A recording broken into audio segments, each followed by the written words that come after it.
Good afternoon, everyone. This is the continuation of our report last Friday. Components of Career Development Program.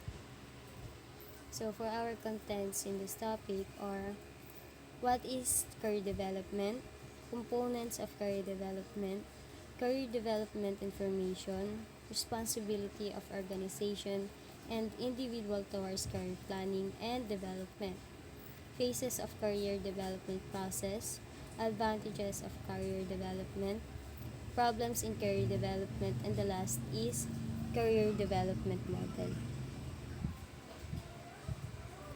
So, what is career development? Career development is the process that takes place over the lifespan and on the assumption that biological, psychological, sociological, and cultural factors influence career choices or choice, career changes, and career withdrawal across the stages of development. So all these are based on development theories. The developmental career theory choices lifespan is of three stages in an individual lifetime. So first is career development is indispensable for implementing career plans. It consists of activities undertaken by the individual, employees, and the organization to meet career aspiration and job requirements.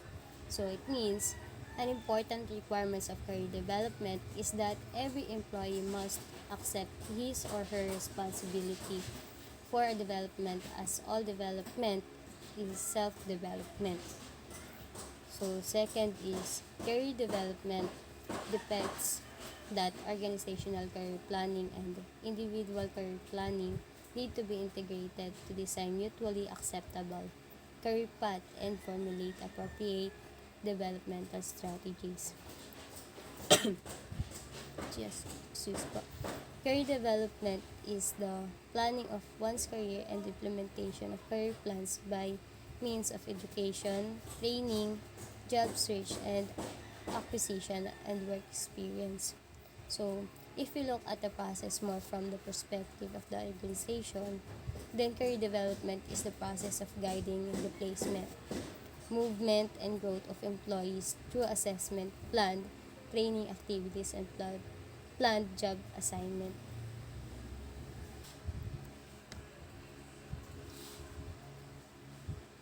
Next is components of career development.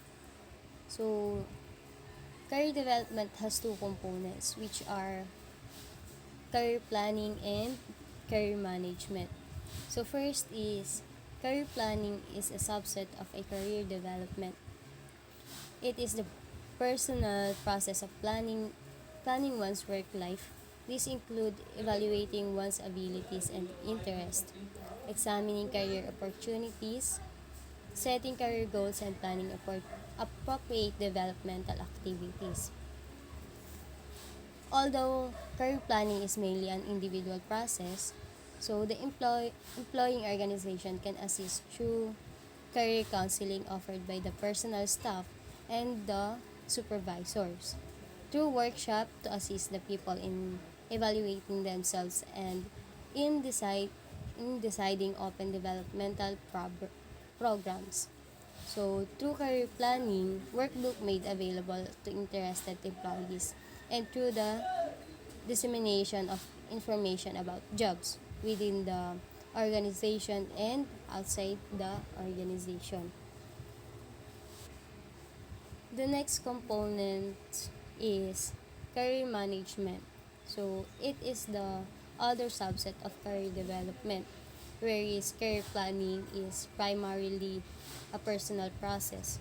Career management focuses more on open plans and activities done by the organization. In career management, the management of the organization matches individual employee career plans with organizational needs and implements programs to accomplish these joint objectives. It means that the personal department plays a central role or orchestrating the entire process. Individual career plans are related to the organization human resources. or resource, inventory, and needs forecast. So, management design career paths. It provides information about job opening and makes career counseling available to the employees. Then, employee performance and potential are assessed. Management support education and training program, and also it provides for employee development on the job. Next slide is career development information. So, information required for career development, capabilities, goal, career counselor, inclination, and choosing the right field. So, the following information is required for career development. First is capabilities. The important part while deciding the best career for you is knowing your capabilities. Excuse po. It is imperative that you are fully aware of what skills you have, your traits, and which combination of your attribution will maximize your performance. As the famous quote goes, failing to a plan is like planning to fail.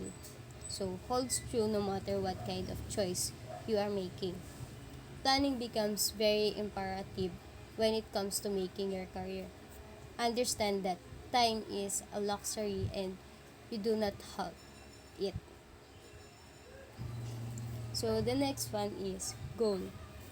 So if you decide to have a successful professional life, then work towards it right from the beginning without any deviations. To. So, excuse po. Visualize your goal. Set your standards and memorize your mission statements. Analyze the formal education that you have received over the years and how it has molded you. So, if you stem from a commerce background, then finance, management, and accountancy, and many more commerce related field will be open to you. So, this does not mean that the other areas of professional work have shut their doors down for you. Shifting to an entirely different profession is not a big deal as it seems, with proper education and little experience of the related field. You can easily make that change happen. The third one is career counselor. So another way of going about choosing your career option is fixing yourself an appointment with a career counselor. So as the phrase suggests, a career counselor helps you to analyze your capabilities and skills. So in this way, the counselor guides you through the ocean of alternatives and help you to decide on what is the best option for you. Excuse me. So the next one is inclination. So career test or aptitude test determine where your inclination lies and in which field you will be able to deliver your 100%. For example, for engineer mm, who wish to opt for a career in management, enrolling in MBA programs prepares them for the South career. So this very popular trend has been has been observed globally in the recent times. Even for those who think their careers are stagnating and potential is wasted. So a career changes can help in achieving job satisfaction. So the last is choosing the right field. To reach these high standards, choosing the right field that matches your expectation is important before embarking on a new career life. Make sure that you have reached the objective true and true. Considering your family while deciding your career is a vital aspect. So if you are married, take your spouse's opinion about the choice you have made. So calculate the finances that you would have to invest, spend or save to make or change your career Keep in mind that Rome was not built in a day and that revenues will only begin to flow in. So after the gestation period, at the end of it, try and get in an element of interest in your career. So in this way, you'll always be close to your passion. At the end of it, follow your heart and happiness will open itself for you. Excuse po ulit. Next slide is responsibility of organization and individual towards career planning and development. So, until recently, an individual's career was decided by the organization. So, if the organization needed someone at another location, someone was transferred.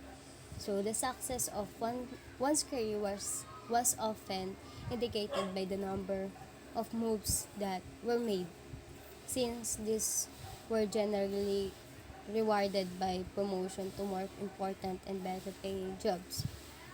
So the organization was really concerned with whether the new job was really what the individual wanted. So and the individual had very limited control over his career. Then the organizations have recently become more involved in career management activities.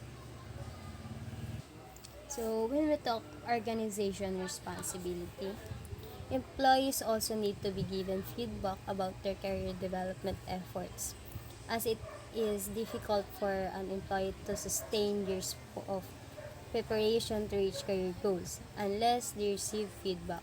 Second is employees want to perceive equity in the organization's performance appraisal and promotion system with respect to career advancement opportunities.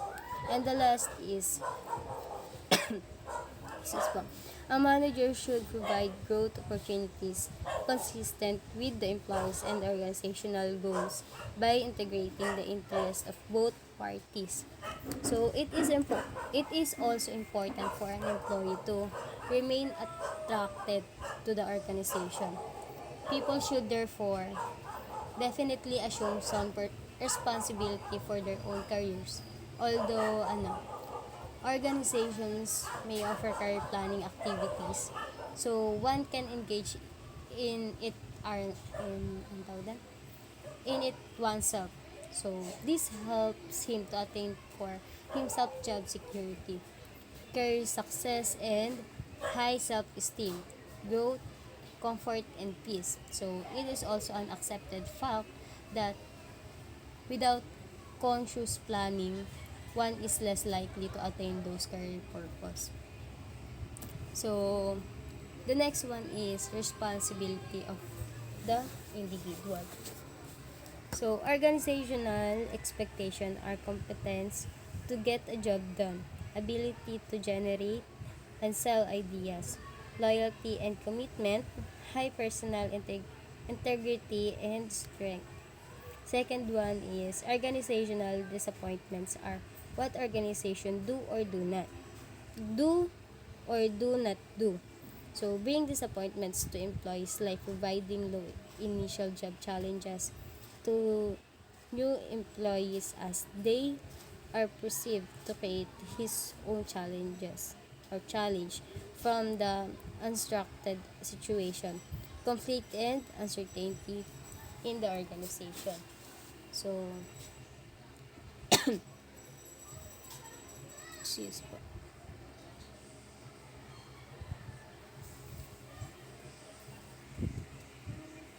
So, phases of career development process. Excuse ulit. First is exploration. So, example, identify and clarify career related questions, issues and concerns.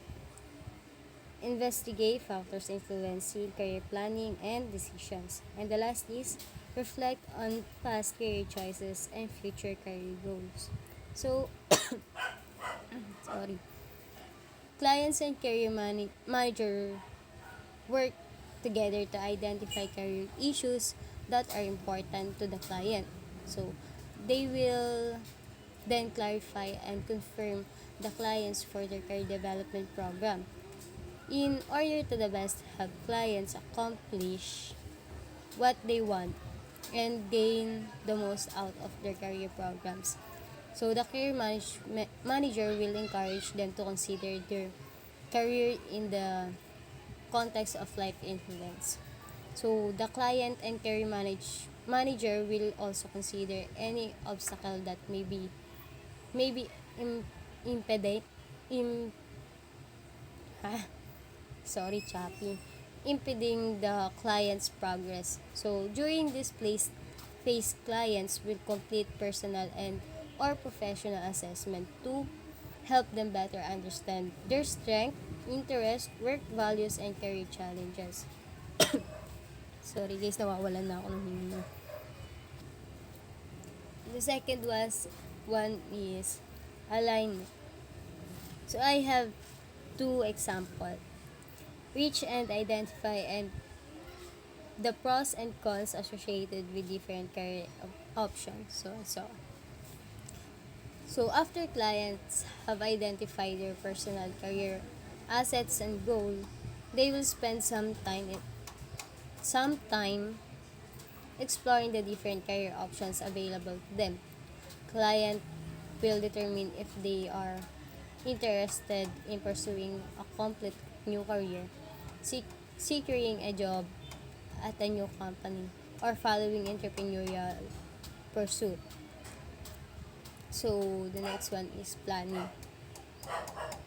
Create a career plan based on the knowledge and skills needed to enter the progress in the client's preferred careers and positions. Next one is confirm the test decision regarding the specific career path client want to pursue. Sorry. Client will identify and gather information that will help them assist what a given career or position is really like from an inside perspective. So any skill or experience requirements that client will need should address. So this includes must have requirements for any career or position and which career path or position they want to pursue. So clients will also invest in resources and time to obtain the skills necessary to make forward transition. And so at the end of this phase, they will position to begin planning their transition approach based on the career transition matrix. So the fourth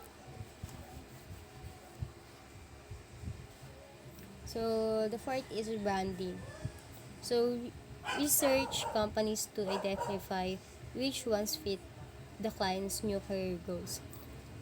Define key messages used to highlight the client's value and make them stand out from the competition.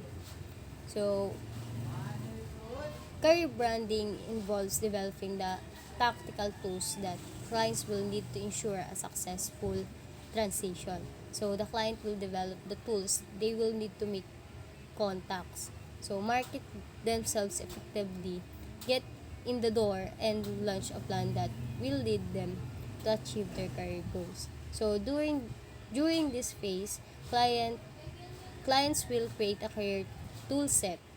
This tool set includes marketing plan, resume, job search plan, and networking communications. So client will learn how to network and interview like a pro, build their confidence, and make a great impression. So they will also gain greater self-awareness to be happily employed in a career that is meaningful to them. So the last is implementation. So leverage the client's network of contacts to find hidden opportunities, make connections, and meet people who can help them achieve their goal. So prepare for success during the client's first 30, 60, or 90 days on the new job or in their new role. So, after clients have successfully interviewed for a new position or held discussions regarding their career options, so they will want to evaluate and confirm which opportunity is the right fit for them and then secure the best of offer possible. So during this phase, client will learn how to perform the diligence and potential employers. So evaluate opportunities and negotiate to obtain the best offer they can. So they will also learn how to ready themselves for success in their new position. Client will all ano, client will acclimate to what they call to a new organizational culture or work setting. So a new work team and or new responsibilities by creating a 30, 60, or 90 days day plan. So this plan will help them kickstart their new career and get off the right foot.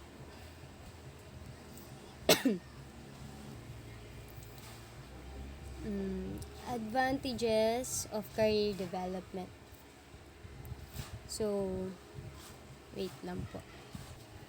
So, for individuals, the process of career development helps the individual to have the knowledge of various career opportunities, his priorities, etc. So, this knowledge helps him select the career which is suitable to his lifestyle, preferences, family, environments, scope for self-planning. And the last is, it helps the organization identify internal employees who can be promoted. So, for the organization, a long-term focus of career development will increase the effectiveness of human resource management. So, I have three for organization. First is efficient career development ensures that availability of human resources with required skills, knowledge, and talent. Second is the efficient policies and practices improve the organization's ability to attract and retain highly skilled and talented employees. And the last is proper career development ensures that the women and the people belonging to backward communities get opportunities for growth and development. Excuse po. So for three major problems faced by the employees, which are mobility, dual career families, ano ba? And decline in career opportunities. So, the starting point of career planning is any organization is proper recruitment and selection followed by training. So, career development includes activities and programs undertaken by the employee and the organization to acquire information regarding the attitudes, the skills of the employees in order to meet the aspiration of requirements of job. Excuse po. The first problem is mobility. So, there are two types of mobility on career development actions, namely external and internal mobility. So, in many cases, employees leave the organization and move to other organization mostly to higher position if they feel that it shall boost their career progression faster. So, this is called external mobility.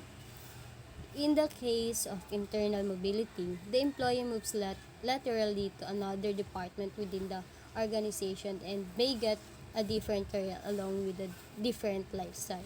So therefore, the mobility, there is a need for career counseling and deep thinking before and after the change in the career is made, especially in the case of internal lateral mobility.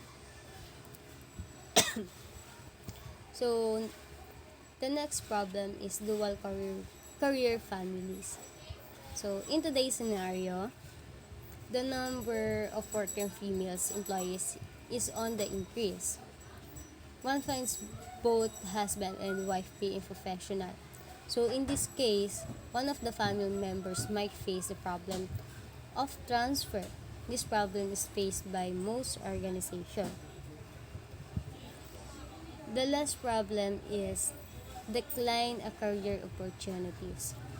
So there are 5 stages in career development: exploration, establishment, mid-career, late career, and decline. So some career opportunities reach declining stages excuse pa, due to rapid changes in technology. So therefore, the solution the solution the solution to such problem is career shift. The top management overcomes this problem by career counseling, developing what they call assessment centers, giving support to educational programs, and etc. So, further career planning does not suit very small organization. It is also not effective management technique for a large number of people who work on the shop floor. So, political intervention, favoritism, and nepotism in promotion. So, the policy of reservation may make it difficult to practice systematic career planning. So, the next topic is all about career development model. So, 5-step career decision making process. The career decision making process is ongoing throughout your professional life and as your career progress, So you may find yourself using this process again. So there are times you may feel frustrated as if you are no closer to finding direction than when you started. If you're going through the process, you are making progress. So each area you explore and check off takes your takes you closer to narrowing down the option that are a good fit for you. So first, self-assessment. When we talk self-assessment, first, assess your interest, values, and personality to develop an understanding of your technical and transferable skills. So consider factors that may affect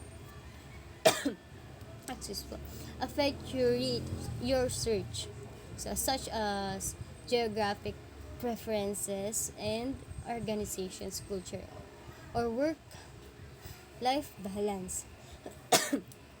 So be aware that assessment cannot define you or tell you what you should do.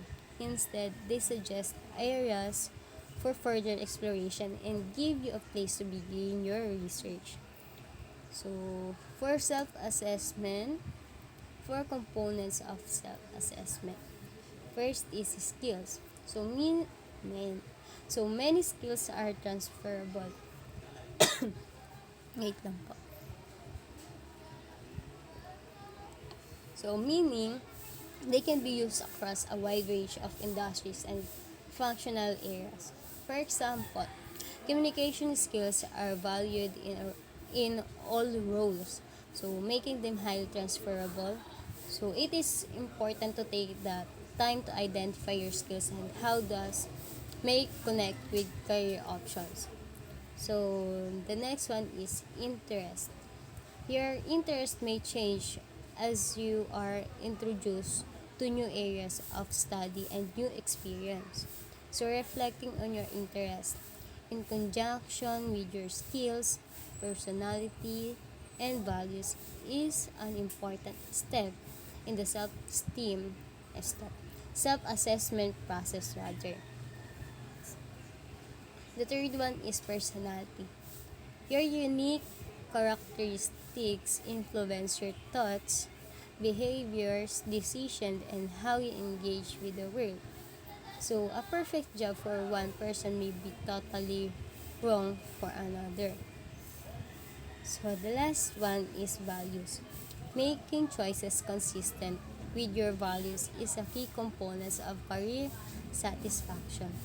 So take time to define what your value mean to you. For example, the desire to make difference is often cited as a career-related value, but that may look different to each person.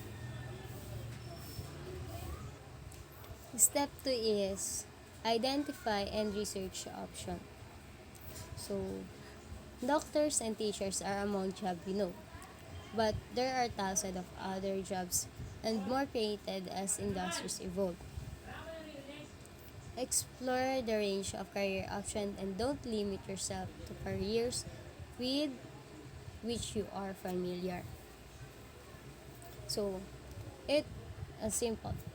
Learn as much as you can about employers within your field of interest and trends in the industry. Immerse yourself in publication, website, and resource used by professionals in the field. So this will help us you develop a list of target employers and prepare you for networking and interviewing. Step 3. Evaluate and prioritize. So, ano to? The next step is to reflect. It is important to undergo and reality check for each career area you're exploring. So weigh the pros and cons and evaluate how it matches up with who you are and what you want. So use the following questions to guide your reflection. So first question is, what is your initial reaction to the career field after your research? So that is one example of a question. Next is, what appealed to you about the field? What didn't appeal to you? List the pros and cons. So that's a simple example of question. So step 4 is take action and try options.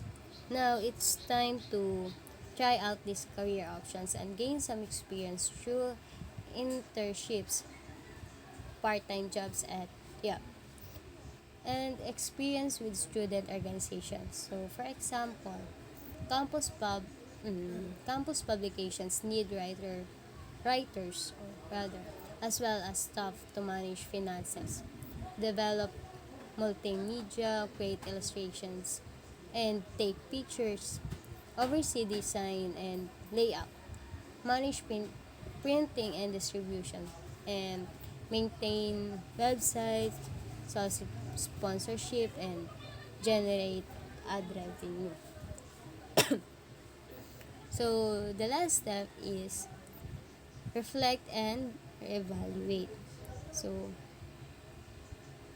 yeah, during and after an experience, take time to evaluate and reflect. So I have three example again. First, it is what was enjoyable and what was not.